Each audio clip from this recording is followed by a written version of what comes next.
I was doing a course in first-year introductory psychology, and there was a session during a tutorial where every first-year psychology student had to go to a computer lab and run through an online task. The task basically was the following. There are a bunch of faces that pop up on a screen. Each time there would be a face and we had to judge the expression. Expressions on the face ranged from neutral to happy and down or distressed. After this phase, we were asked to assess the perceived attractiveness, liking, on a scale of 1 to 5 for each face. About 2 weeks later, when I was in the tutorial class, the demonstrator handed out some results of the study. This is the part where I thought, seriously? The primary and statistically significant result of the study was this. The more you see a face, the more likely you are to perceive it to be attractive. No way.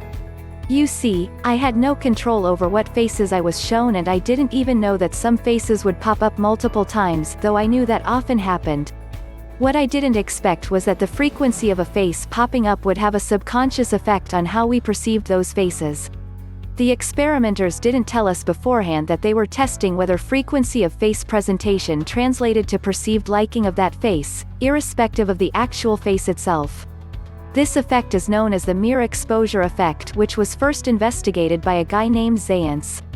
Repeated, unreinforced exposures produce an enhancement in affect toward a stimulus. Zajonc, 1968.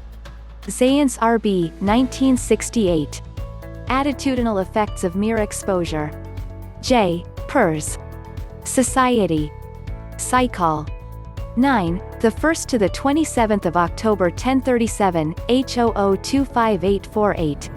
Zajonc did many studies that showed that prior and reinforced exposure increased attractiveness ratings. For example, chickens who were played musical tones in the egg, rated the same type of tones higher than novel and unfamiliar tones after hatching. This phenomena explains why they show you ads so frequently on TV of the same thing. They want your brain to subliminally increase affection for the presented stimulus. This extends even to subliminal messages that you aren't aware of.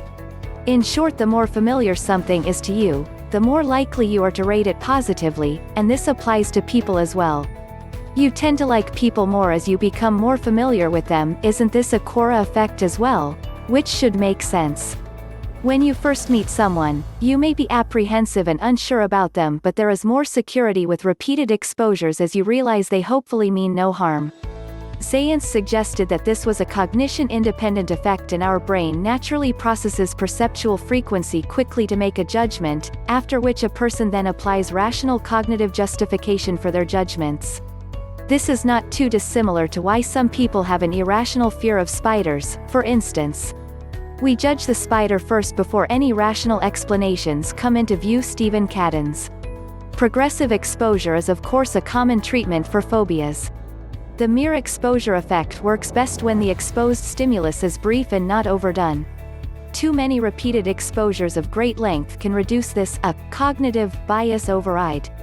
As an example, we may rate a new song more highly when we listen to it a few times, but after many exposures, we may get sick of that song and rate it poorly.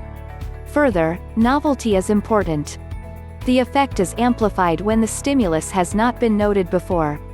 Thus, new companies or products advertised catch attention and perceived liking relative to those we are acquainted with. What this means is I need to be very careful. Just because I see a new face, product or Quran a lot doesn't mean I should start drooling over them. Second to this one was the psychological fact that we tend to walk more slowly in the presence of seniors, and that asking people to step aside in a line because you have to do something will make them more likely to comply than if you provided no reason, even if the reason is pretty crappy, e.g. sorry, can I use the copier now, I have pages to copy? I won't guarantee that actually works, but I've heard about it and it seems to make sense, attaching usefulness to an inconvenient situation to generate feelings of pity and compassion.